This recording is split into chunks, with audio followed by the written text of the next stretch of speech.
Hi friends, welcome to my channel.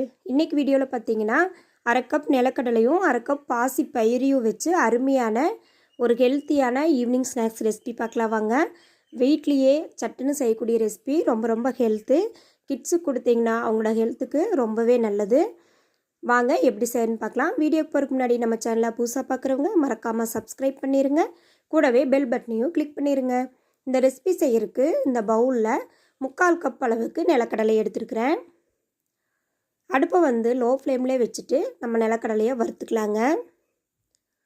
கருகிடக்கூடாது. நம்ம தோல் லைட்டாக செவந்து வர்ற அளவுக்கு நம்ம வறுத்து எடுத்துக்கலாம். பாருங்கள், நல்லாவே வறுவட்டுருச்சு. இதை ஒரு தட்டுக்கு மாற்றி ஆற வச்சுருவோம். அதே கப்பில் பார்த்திங்கன்னா 3/4 கப் அளவுக்கு பாசி பயிர் எடுத்துக்கலாங்க. அதையும் அடுப்பு லோ ஃப்ளேம்லேயே வச்சுட்டு வறுத்து விட்டுறலாம். நம்ம கையெடுக்காமல் இது நம்ம வறுத்துட்டே இருக்கணும். பருப்பு கருகிடக்கூடாது. நல்லா செவந்து வரணும், அந்தளவுக்கு வறுத்துக்கணும். அடுப்பு கண்டிப்பாக லோ ஃப்ளேமில் தான் இருக்கணுங்க. இப்போ இது கூட பார்த்திங்கன்னா வாசனைக்காக 2 ஏலக்காய் சேர்த்துக்கலாம். அதையும் இது கூடயே சேர்த்து அரைச்சோம்னா சீக்கிரமாக அரை விட்டுரும், நல்லா மணமாகவும் இருக்கும். பாருங்கள், லைட்டாக செவந்து வருது. நல்லாவே செவந்து வந்துருச்சு. நம்ம அடுப்பை ஆஃப் பண்ணிவிட்டு ஒரு ஓரமாக இது அப்படியே இருக்கட்டுங்க. பாருங்கள், ஏற்கனவே நம்ம நிலக்கடலையை ஆற வச்சுருக்குறோம். அந்த நிலக்கடலை நல்லா ஆறிடுச்சு. இப்போ அதில் இருக்கிற தோலெல்லாம் நம்ம நீக்கிடலாங்க. 1-2 கடலை தோலோடையே இருக்கட்டும். அப்போ தான் இது நல்லா டேஸ்ட்டு கொடுக்கும். பாருங்கள், எல்லாத்தையுமே நீக்கியாச்சு. இது அப்படியே ஒரு பவுலில் மாற்றி வச்சுருவோம். இந்த தட்டில் பார்த்திங்கன்னா நம்ம வறுத்து வச்ச பாசிப்பயிரை ஆற விட்டுறலாம். அப்படியே ஆறட்டும். ஒரு 10 நிமிஷம் போல் ஆறிட்டு இருக்கட்டும். நம்ம இப்போது நிலக்கடலையை அரைச்சிட்டு வந்துடலாங்க. ஓரளவுக்கு கொரகொரப்பாக அரைச்சிட்டு வந்துடலாம். பாருங்கள், இந்த அளவுக்கு கொரகொரப்பாக அரைச்சிங்கன்னா சரியாக இருக்கும். இதை ஒரு பவுலுக்கு அப்படியே நம்ம மாற்றிடுவோம். இது அப்படியே ஓரமாக இருக்கட்டும். இதே மிக்ஸி ஜாரில் நம்ம ஏற்கனவே ஆற வச்சுருக்கிற பாசிப்பயிரை இது கூட சேர்த்துருவோங்க. பாசிப்பயிர் நல்லா ஆறி இருக்கணும். அப்போ தான் நம்மளுக்கு நல்லா பவுட்ராக கிடைக்கும். பாருங்கள், இதே அரைச்சிட்டு வந்துடலாம். பாருங்கள், இதுவும் ரொம்ப நைஸான பவுட்ராக வேண்டாம். ஓரளவுக்கு கொரகொரப்பாக அரைச்சிட்டு வந்துடுவோம். பாருங்கள், வீடியோவில் கட்டிக்கிற அளவுக்கு இருந்தால் போதும். இதையும் ஏற்கனவே அரைச்சி வச்ச நிலக்கடலை கூட சேர்த்துருவோம்.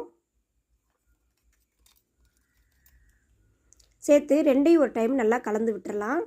ஏன்னா நிலக்கடையில் கொஞ்சம் ஆயில் வர மாதிரி இருக்கும். அதனால் ரெண்டையும் நல்லா கலந்து ஓரமாக வச்சுருவோம்.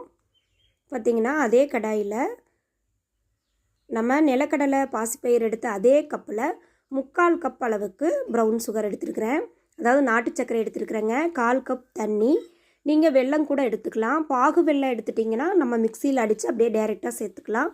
நீங்கள் உடைக்கிற வெல்லம் எடுத்துட்டிங்கன்னா இதே அளவுக்கு 3/4 கப் எடுத்துகிட்டு 1/4 கப் தண்ணி சேர்த்துக்கோங்க. பாகு பதமெல்லாம் தேவையில்லை. இது போல் ஒரு டைம் நுரைச்சிட்டு எடுத்து பார்த்திங்கனாலே தெரியும், கரைஞ்சி வந்திருக்கும். இந்த ஸ்டேஜ் இருந்தால் சரியாக இருக்கும். பாருங்கள், நம்ம ப்ரௌன் சுகர் நல்லா கரைஞ்சிருச்சு. அப்படியே ஆஃப் பண்ணிடுவோம்.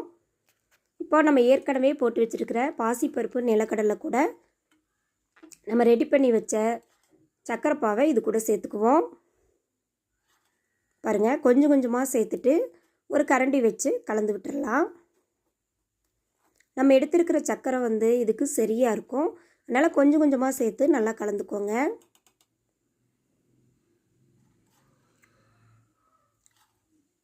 அப்போ தான் கட்டிப்படாமல் நம்மளுக்கு வரும். கொஞ்சம் கொஞ்சமாக சேர்த்துட்டு நல்லா கலந்து விட்டுருவோம். ரொம்ப ஒரு ஹெல்த்தியான ஈவினிங் ஸ்நாக்ஸு. குழந்தைங்க ஸ்கூல் விட்டு வரும்போது இந்த மாதிரி செஞ்சு கொடுத்திங்கன்னா ரொம்பவே நல்ல ப்ரோட்டீன் நிறைஞ்ச அருமையான ஹெல்த்தியான ஒரு ஸ்நாக்ஸ் ரெசிபி. பாருங்கள், கையில் இப்படி பிடிச்சி பார்த்திங்கன்னா தெரியும், லட்டு பதம் வர்றதுக்கு இன்னும் கொஞ்சம் நம்மளுக்கு பாவு பத்தாது. அதனால் இன்னும் கொஞ்சம் ஊற்றிடுவோம்.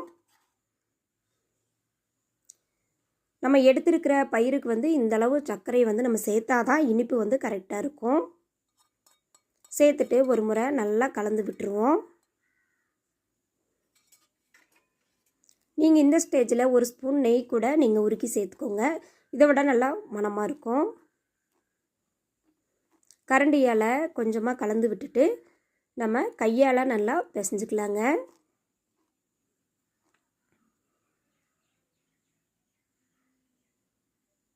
ரொம்ப ரொம்ப ஈஸி. வீட்டில் இருக்கிற 2-3 பொருள் இருந்தாலே போதும், சட்டுன்னு ஸ்நாக்ஸ் செஞ்சிடலாம். பாருங்கள், கையால் இது போல் ஒரு 2 நிமிஷம் போல் பிசைஞ்சு எடுத்துக்கலாம். நம்ம இந்த ஸ்டேஜில் கையில் வந்து நெய்யோ ஆயிலோ அப்ளை பண்ணிவிட்டு நம்ம உருண்டைகளாக பிடிச்சிக்கலாங்க. நான் வந்து இன்றைக்கி நெய் சேர்த்துருக்குறேன். அப்ளை பண்ணிவிட்டு நம்ம எடுத்து நம்ம வேணுங்கிற சைஸுக்கு பிடிச்சிக்கலாம். நான் வந்து இன்றைக்கி லட்டாக பிடிச்சிருக்கிறேன். நீங்கள் சப்போஸ் ரோல் பண்ணிவிட்டு கூட சின்ன சின்ன பீஸாக கட் பண்ணிக்கலாம், இல்லை சதுர ஷேப்பில் கூட கட் பண்ணி எடுத்துக்கலாம்.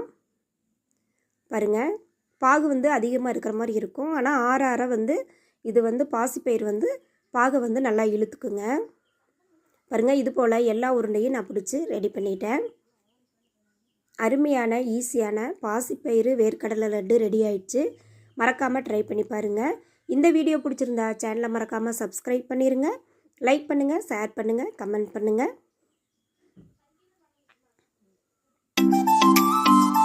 பாருங்கள், ரொம்பவே டேஸ்டியான லட்டு நம்மளுக்கு தயாராகிடுச்சு.